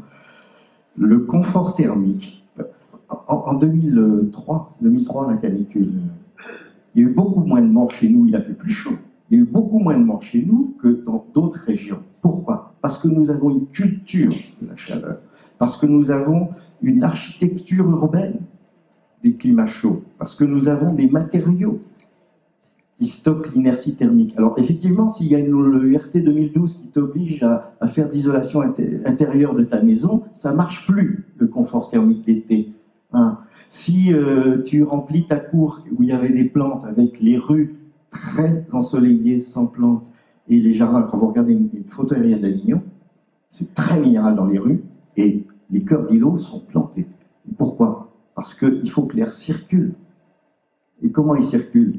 C'est le fait que tu n'as pas du tout la même évapotranspiration dans les rues que dans les jardins. Et tous les appartements sont traversants. Et tous les Avignonnais, l'été, ils ouvrent leurs fenêtres et leurs volets, et ils ferment bien leurs fenêtres et leurs volets le soir. On arrive le matin, avant de partir au boulot, excusez-moi. Voilà. Donc c'est des cultures, on est dans la complexité. Il faut pas devenir des réponses techniques, là. En disant on va mettre du verre partout, on va tout régler. Non, il faut rentrer dans la culture locale de chaque ville, de chaque village, de chaque région méditerranéenne et de chaque région du monde pour fabriquer des réponses différentes, culturelles. Voilà. On est dans la complexité. Merci. Oui, et on en parle en plus beaucoup entre nous, mais il y a déjà assez longtemps, vous savez, bon, je suis d'une génération, je suis plutôt jeune, et il y a eu énormément de choses qui ont été dites en 68 et 70, puis après il y a eu même Dumont aux élections, c'était mon premier vote. Hein. Donc je comprenais ce qu'il disait. Les autres politiques ne comprenaient rien, j'ai l'impression qu'ils disaient rien, et c'est à peu près ça. Sauf qu'ils ont immédiatement lutté, quand ils ont été élus, Dumont il a eu 1%, contre tout ce qui était proposé et qui était l'était par ceux qui avaient justement rêvé d'un abandon de ce système destructeur, qui est ce système économique. Voilà. Donc on avait tout en main. Et on pouvait le faire. Et moi, j'ai agi dans ce sens, dans la mesure où j'ai même construit ma maison moi-même. Plein d'autres l'ont fait. Hein. Je ne suis pas tout seul à avoir fait des choses pareilles. Sauf qu'on n'était pas du tout dans un moment où ça pouvait se partager parce qu'on avait, par, je ne sais pas, lutte de la part de l'autre système, quelque chose de beaucoup plus démonstratif, de beaucoup plus efficace, qui disait que c'était eux qui avaient raison. Aujourd'hui, on sait que ce n'est pas ça. Donc c'est compliqué, mais enfin, de dire, bah, moi j'étais en avance. On n'était pas en avance, on était juste dans notre temps. Mais on a perdu tout ce temps. Maintenant, on pourrait dire, bah, on y revient avec une technologie quelquefois beaucoup plus adaptée d'ailleurs, hein, parce qu'on n'avait pas toutes sortes d'outils qu'on pourrait avoir aujourd'hui. Donc il y a des gens qui se lancent là-dessus sur des aspects aussi simples que l'isolement d'un bâtiment, ou la façon de marcher, ou d'acheter des chaussures, ou de se transporter pour aller d'un point à l'autre. C'est quand même quelque chose qui est pris dans les consciences. Maintenant, il faut 30 ans pour dépolluer un bassin versant, pour que l'eau revienne et devienne vivable. Il en faut probablement plus pour que le climat change. Là, pour le coup, là, il en faut énormément, mais il faut commencer. Il y a un moment où il faut commencer. C'est pas parce que c'est quelque chose qui a l'air d'impossible qu'on ne devrait pas commencer. Et on sait bien que ça prendra énormément de temps, mais il faut juste se mettre tous à le faire, et il n'y a aucune espèce de raison pour que ça ne se modifie pas. On va vers une nouvelle glaciation. C'est ce que vous disiez quand on était étudiant. Le rythme des précessions solaires fait que normalement, dans quelques milliers d'années, là, dans pas longtemps, on aura ce qu'on a eu il y a 10 000 ans. Une nouvelle glaciation, froid, un coup de froid. Bon, donc là, il semblerait que notre activité ne démontre pas ça. Donc, on peut quand même espérer qu'il y ait un retour de quelque chose d'autre qui ne vient pas du tout de notre activité, bien sûr. Mais ce n'est pas une raison pour se laisser entraîner par cette société de consommation purement destructrice. On a la possibilité de vivre mieux en le faisant, mais ce sera très lent. C'est juste que ce sera très lent. Il faut accepter ça, cette lenteur. Je tiens quand même à rappeler que nos émissions de gaz à effet de serre, donc qui sont responsables du réchauffement climatique, enfin les principaux responsables, ont encore augmenté. Il faut y aller à petits pas. Il faut oser quelquefois, il faut désobéir quelquefois. Donc ça, c'est une action qu'on mène chez Solève, par exemple. Par mon engagement syndical, en essayant d'influencer mes confrères le plus possible, donc en leur disant, écoutez, on ne peut plus continuer de travailler comme avant, il faut changer de paradigme, donc sortir de chez soi, aller expliquer que la RSE, c'est quelque chose qui nous porte vers du mieux. Et puis engagement personnel, donc en tant que citoyen, donc dans mon entourage. Donc je crois j'aime bien cette phrase de Rabbi qui dit qu'il faut faire sa part. On en parle beaucoup, et je crois que chacun, on a notre rôle à jouer à notre niveau, qu'il soit politique, qu'il soit en tant que chef d'entreprise. Donc on a notre rôle à jouer, et il faut surtout, je crois, qu'on essaye d'inspirer nos prochains par de l'action concrète. Donc merci pour cette question, parce qu'elle me touche personnellement. Et voilà, donc on a un pouvoir qui va au-delà de ce qu'on croit, je pense. Les villes, et ce qu'on appelle le périurbain, c'est pas un très joli mot, les mobilités, les déplacements, et l'autre moitié dans le bâti, pour le construire et pour le chauffer. Ça veut dire que l'urbanisme, un souci un peu démiurgique, se conçoit aujourd'hui complètement différemment. On n'est plus dans le modernisme. Vous avez offert Pétrarque, celle de Le Corbusier, en disant que on habite là, on travaille là, le fonctionnalisme de la charte d'Athènes. Aujourd'hui, dans tous les projets urbains que nous mettons en place, c'est la mixité fonctionnelle des quartiers. Il faut que si on le veut, on puisse tout faire à pied ou en vélo. Il faut un transfert modèle très important, c'est la moitié des émissions de gaz à effet de serre de la ville qui est elle seule, c'est les 3/4. Après, donc la mixité fonctionnelle et la densité, une certaine densité, pour éviter de s'étaler. Si on se sert dans les villes, c'est pour être près les uns des autres, pour pouvoir échanger, discuter, faire le marché, etc. etc. On n'a pas besoin de s'étaler, comme on l'a fait ces 3-4 dernières décennies. L'autre aspect, c'est le bâtiment. On a la chance là d'être dans un exemple extraordinaire, c'est-à-dire que construire et gérer un bâtiment, c'est l'autre moitié des émissions de gaz à effet de serre de la ville. La production d'une tonne de ciment, c'est 866 kg d'émissions de CO2. Sans compter la montée en température à 1200 degrés. Si en plus on prend du pétrole pour monter à 1200 degrés, il faut rajouter à ces 866 kg de CO2 émis par la réaction chimique calcaire-argile qui fait le ciment. Ça veut dire qu'aujourd'hui, la fabrication du ciment dans le monde, chaque année, c'est 3 fois l'aviation civile. Donc on nous dit qu'il faut moins prendre l'avion, évidemment, mais le ciment, c'est 3 fois l'aviation civile. Ici, cette salle, c'est du bois du Ventoux. Donc on a stocké du carbone, le bois coupé, puisque leurs frères repoussent là-bas, donc ils ramassent du carbone, et là on en stocke. La construction en bois, dans les paysages urbains qui vont changer, va se développer. On sait faire des tours de 18 étages en bois aujourd'hui. L'isolation thermique, ici, c'est de la paille. C'est une salle publique, lieu recevant du public. Les pompiers ont dit oui, parce que toutes les mesures ont été faites et on sait faire. Donc il va falloir changer nos façons de bâtir nos villes et nos maisons. Ça va transformer le paysage urbain. Et puis, il n'y a pas de plus grande centrale énergétique que les villes. Toute l'énergie est produite dans la... Nous sommes à 37 degrés, vous vous rendez compte, et là, on est combien? Combien on a produit de kilowatts, une centaine de kilowatts ce soir? Où elle va?